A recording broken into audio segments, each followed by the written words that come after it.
Hello everyone, welcome back to my channel. In today's video, we are going to learn how to change quantity of an item on eBay.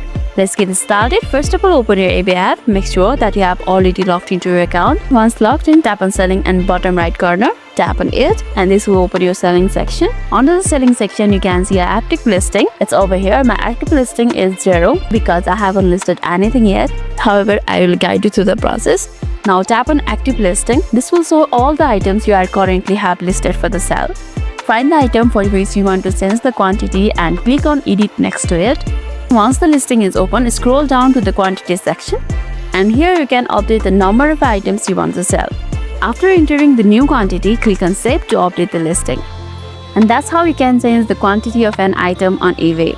If this video made your day a little bit easier, don't forget to like and subscribe for more amazing tips. Thanks for watching and I'll see you in the next video.